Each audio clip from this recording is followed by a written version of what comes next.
Nainital haunted trip. Sameer और उसके दोस्तों को हर यंगस्टर की तरह ट्रैवल करने का बहुत शौक था और उस साल समीर ने अपने दोस्तों के साथ नैनीताल जाने का प्लान बनाया था। उसके दोस्त रवि और नवीन दोनों ने अपनी बाइक निकाली और वो तीनों चल पड़े नैनीताल की रोड ट्रिप पर। और वो रोड ट्रिप उन्हें कितना बदलने वाली थी ये किसी को भी नहीं पता था। प्लान बनाने वाले समीर को ना ही शैतान में और ना ही भगवान में जरा सा भी भरोसा था, पर इस ट्रिप पर उसके सारे बिलीव्स बदलने वाले थे। समीर और उसके दोस्त ट्रिप के दूसरे दिन ही कहीं बाहर घूमकर अपने होटल वापस जा रहे थे, पर रास्ते में उन्होंने खुद को नैनीताल से करीब 3 किलोमीटर दूर बोवाली रोड पर पाया। वहां पहुंचते पहुंचते शाम हो चली थी और सूरज ढलने में अभी भी करीब 1 घंटा बाकी था। अपने खुराफाती दिमाग के चलते उन्होंने वो जगह एक्सप्लोर करने की सोची और इसी के चलते उन्होंने अपनी बाइक एक बहुत पुराने लोहे के गेट के सामने रोक दी। उस गेट की हालत बहुत खराब थी और वहां दूर दूर तक कोई आदमी नहीं था। बोवाली रोड पर ब्रिटिश एरा में बना कब्रिस्तान अपने इतिहास की वजह से बहुत मशहूर था। कहा जाता था कि यहां एक लैंडस्लाइड का हादसा हुआ था जिसमें करीब 150 लोगों की मौत हो गई थी। तब से यह जगह नैनीताल की सबसे हॉन्टेड जगह मानी जाती है। पर समीर और उसके दोस्त इन कहानियों को सुनने के बाद भी उस जगह को एक्सप्लोर करने के लिए अपनी बाइक से उतर गए और कब्रिस्तान के अंदर बिना कुछ सोचे चलने लगे।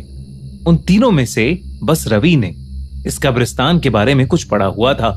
जैसे ही उसने बाकी दोनों को उस कब्रिस्तान के किस्सों के बारे में बताया, वैसे ही उसके दोनों दोस्त उस कब्रिस्तान को देखने के लिए और भी ज्यादा एक्साइटेड हो गए। अगले ही पल सब अपना दिमाग वहां के मिस्ट्रीज को सुलझाने में दौड़ाने लगे। वो बहुत जोर जोर से बोलने लगे और बेपरवाह होकर वहां रखी चीजों को हाथ लगाने लगे। वो मरे हुए लोगों का मजाक उड़ाने लगे। समीर और उसके दोस्त कब्रिस्तान के अंदर अपनी सेल्फीज लेने लगे और मस्ती मस्ती में वो लोग उस जगह का मजाक उड़ाने लगे। अनजाने में ये सब करते हुए उन्हें हल्का सा भी अंदाजा नहीं था कि इसका अंजाम कितना बुरा हो सकता था। Years ago, I had a premonition. I saw what death was about to do. I saved a lot of lives that night. Grandma started a chain reaction. Death is coming for us because we were never supposed to exist. This book will show you everything you need to know to keep our family safe. I've been following Death for years. He's back to finish what he started.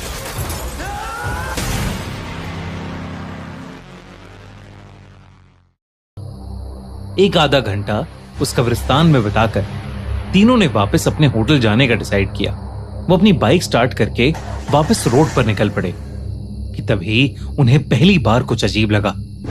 बस 1 kilometre के drive के बाद ही समीर और उसके दोस्तों को एक बहुत ही अजीब सी थकान होने लगी और उन्हें अपने पूरे शरीर में बहुत तेज दर्द महसूस होने लगा। वो दर्द धीरे धीरे और बढ़ने लगा, मानो उनके शरीर से कोई उनकी जान निकाल रहा हो।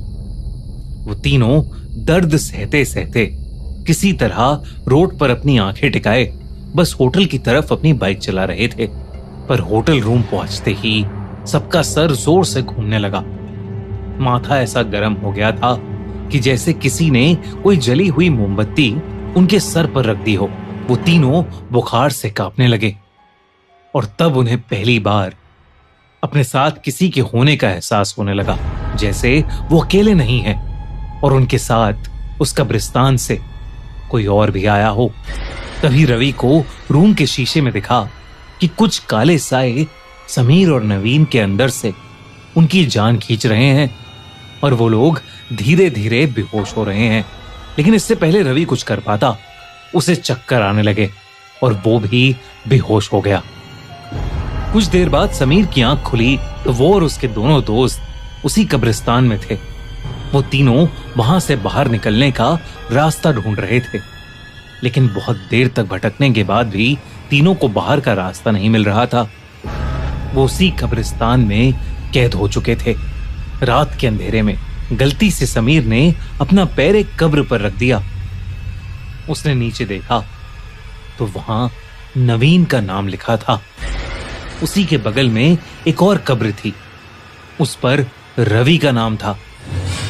जब उसने ध्यान से देखा तो तीसरी कब्र पर समीर, उसका खुद का नाम लिखा था। ये देखकर उसका दिल जोर से धड़कने लगा। तभी समीर के पैरों पर कुछ लुढ़कता हुआ आकर लगा। जब समीर ने देखा तो वो रवि का कटा हुआ सर था।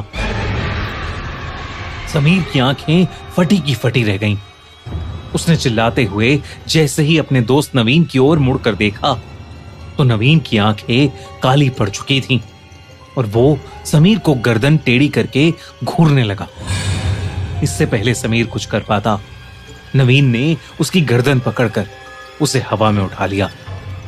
समीर दर्द से छटपटाने लगा कि तभी रवि ने उसे बेहोशी की हालत से उठाया। वो तीनों अभी भी उसी होटल रूम में थे और जो समीर ने देखा वो एक सपना था। जब समीर ने अपना सपना नवीन और रवि को बताया तो उन दोनों ने जो कहा उसे सुनकर तीनों का दिल दहल उठा। रवि और नवीन ने समीर को बताया कि उन्होंने भी हूबहू वैसा ही सपना देखा है जैसा समीर ने देखा है। खौफ से कांपते हुए वो तीनों रिसेप्शन की तरफ भागे। रिसेप्शन पर खड़ा वेटर अजय वहीं का रहने वाला एक पहाड़ी आदमी था। वो वहां के भूत प्रेत के किस्सों से काफी वाकिफ था। समीर से बात करने पर उसे इस बात का यकीन हो गया था कि उन लड़कों ने अनजाने में उस भूतिया कब्रिस्तान की आत्माओं को नाराज कर दिया है और अब हर जगह वो आत्माएं उन तीनों का पीछा करती रहेंगी। अजय नैनीताल की पहाड़ी प्रथा बचपन से सीखता हुआ बड़ा हुआ था। वो उन्हें वापस उनके रूम के अंदर ले गया। उसने तीनों लड़कों को एक सर्कल में बिठाया और उसके पीछे पीछे मंत्र रिपीट करने को बोला। उसने उनसे कहा कि चाहे उन्हें कुछ भी दिखे, उन्हें मंत्र पढ़ते रहना है। अजय ने अपनी आंखें बंद की और आत्माओं से माफी मांगने लगा, जिसको तीनों दोहराने लगे। और तभी उन तीनों को दिखा कि कई काले साए हवा में उनके आसपास मंडरा रहे हैं, चक्कर लगा रहे हैं। यह दृश्य देखकर तीनों का दिल दहल गया, लेकिन फिर भी वो मंत्र पढ़ते रहे और फिर कुछ ही देर में वो साए वहां से गायब हो गए। अजय ने उन्हें कहा कि अब उस कब्रिस्तान की आत्माओं ने उन्हें माफ कर दिया है और उनका पीछा छोड़ दिया है। उस पूजा के तुरंत बाद ही उन तीनों का शरीर तपना बंद हो गया और अगले दिन सोकर उठने के बाद मानो समीर और उसके दोस्तों को ऐसा लग रहा था जैसे पिछली रात उनको कुछ हुआ ही नहीं था। उनका दर्द, बुखार और चक्कर कभी था ही नहीं। कुछ बचा था तो बस वो भयानक एक्सपीरियंस। उस रात को तो वो कभी नहीं भूल सकते, लेकिन उन्होंने डिसाइड किया कि वो फिर कभी ऐसे लापरवाह नहीं होंगे और फिर कभी किसी कब्रिस्तान में भूल के भी कदम नहीं रखेंगे। दोस्तों, इस वीक थिएटर में रिलीज हो रही है फाइनल डेस्टिनेशन ब्लड लाइन्स, जो कि एक बहुत ही थ्रिलिंग सुपरनैचुरल हॉरर फिल्म है। 15 मई से थिएटर्स में। इस मूवी का बिग स्क्रीन एक्सपीरियंस बिल्कुल भी मिस आउट मत करना। अगर आपको ये वीडियो अच्छी लगी तो हमारा चैनल खूनी मंडे सब्सक्राइब करना बिल्कुल मत भूलना।